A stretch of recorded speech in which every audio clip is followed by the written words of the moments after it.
OTT TV here.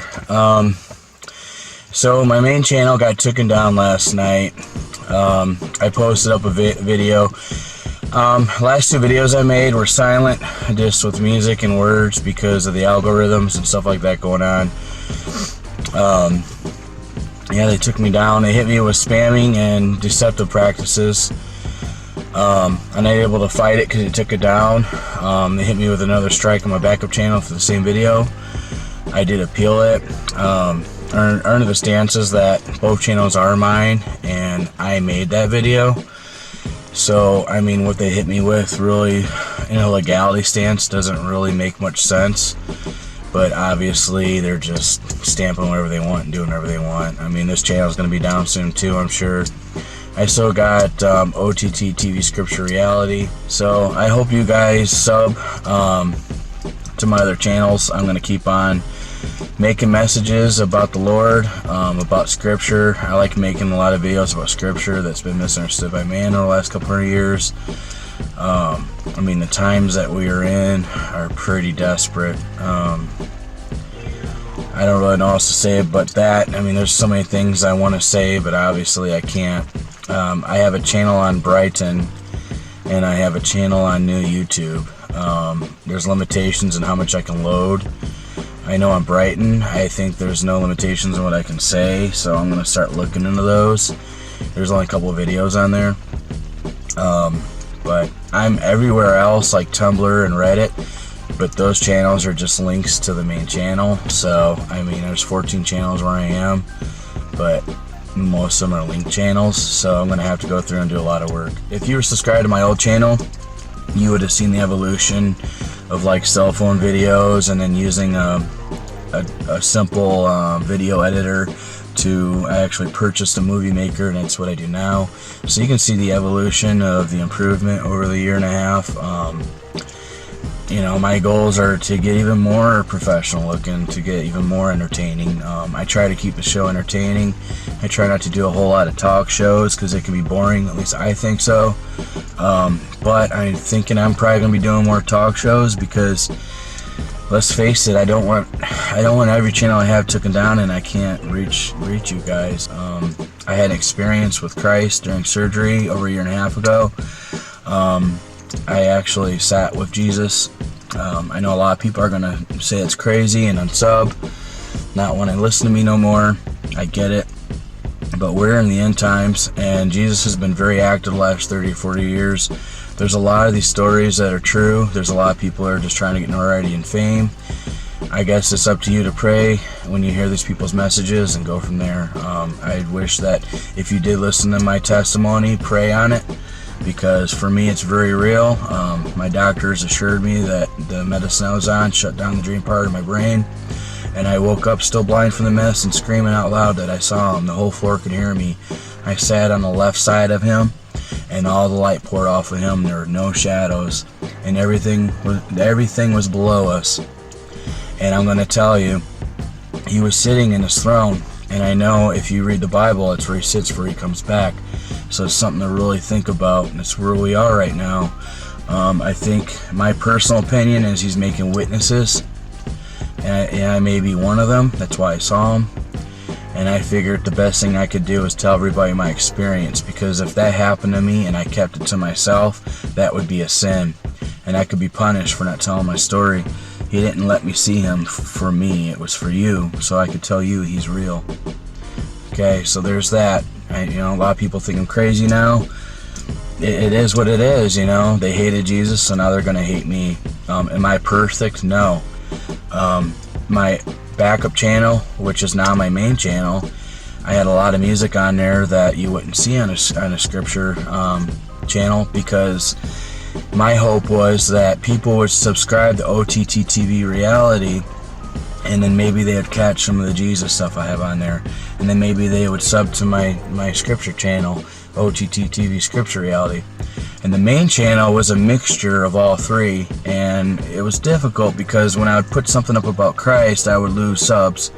If I'd put something up with like traumatic rapping, a truther rapper, I would lose subs. So no matter what I did, I would lose subs. So I'm going to try to keep the scripture stuff on Scripture Reality and try to keep the OTT TV reality, just stuff that's going on with the government and all that, and exposing deception. We're almost in November, and watch my video on the Canadian leaker. It's not just for Canada, it's for every country, and you're running out of time, so it's going to be a cold winter. Get your boots, get your supplies. Hunkering down might not be an option if you live in big cities. I don't know, try to get out. If you have people, family that lives out in the outskirts, that's your best bet. There are people in the government trying to stop it, but they're outnumbered. Here in Ohio, we got Jim Jordan. He's doing his best, and I hope he stays okay. Say prayers for Jim Jordan, because he's really trying to help you. Ron Paul, and these guys are really trying to help you. Besides that, it's an oligarchy, but yeah, I'm majorly bummed out. I worked 1.5 years really hard on that video, or on that channel, and to see it come down, it just really does stink.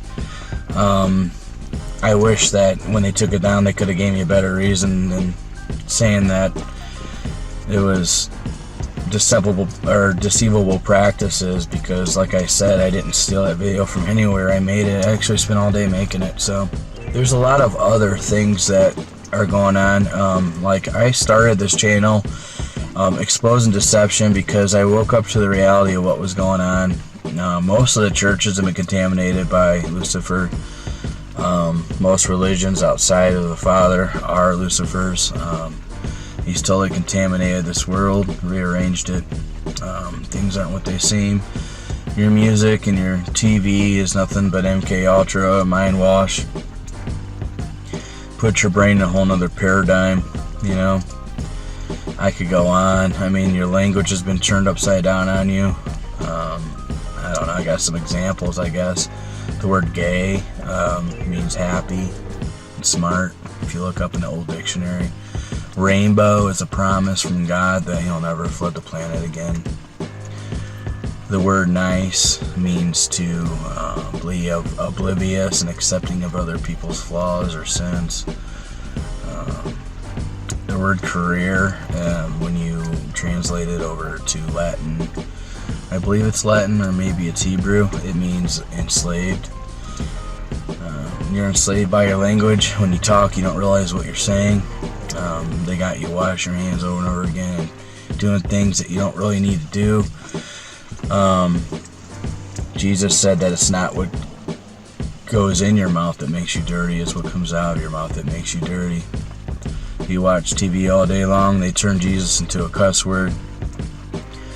Your country was compromised a long time ago. In 1973, when you started killing babies, that's when the Father turned his back on this country. It was a long time ago, man. And this whole time, it's been Satan's.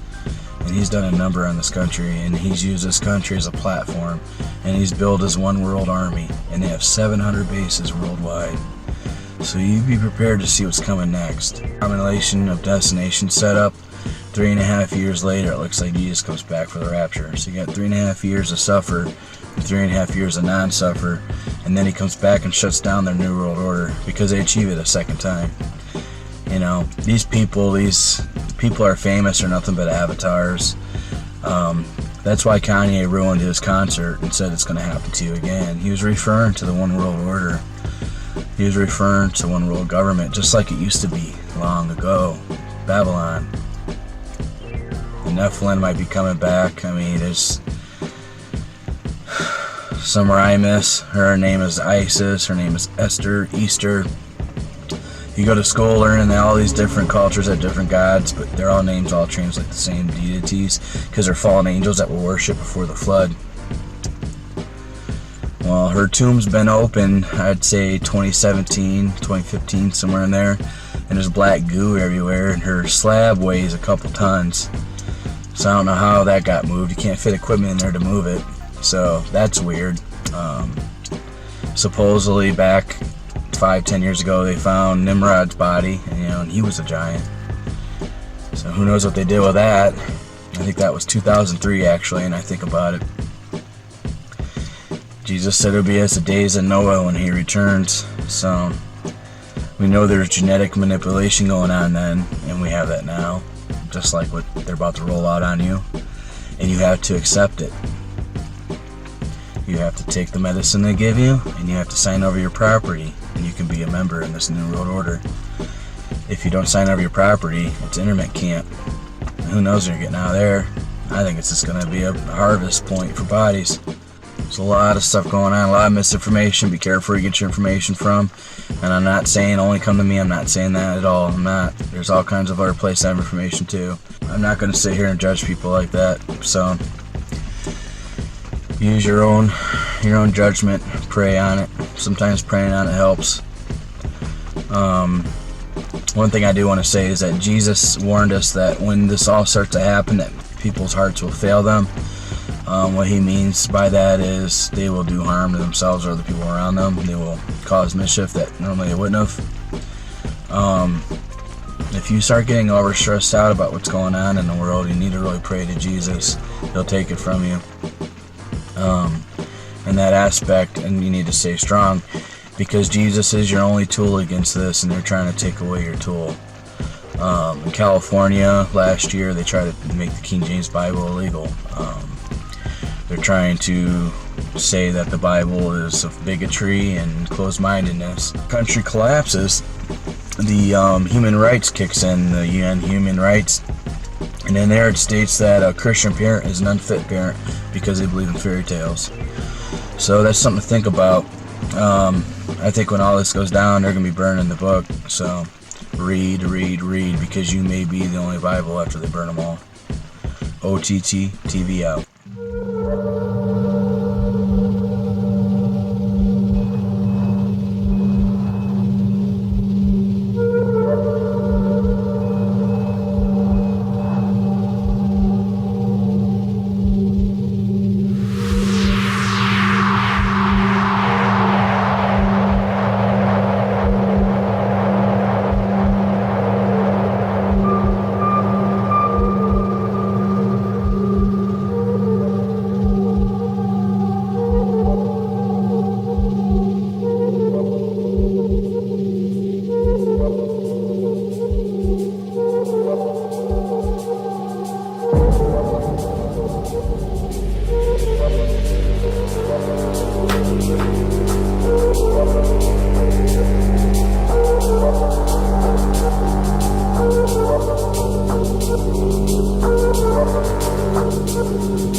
Thank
you.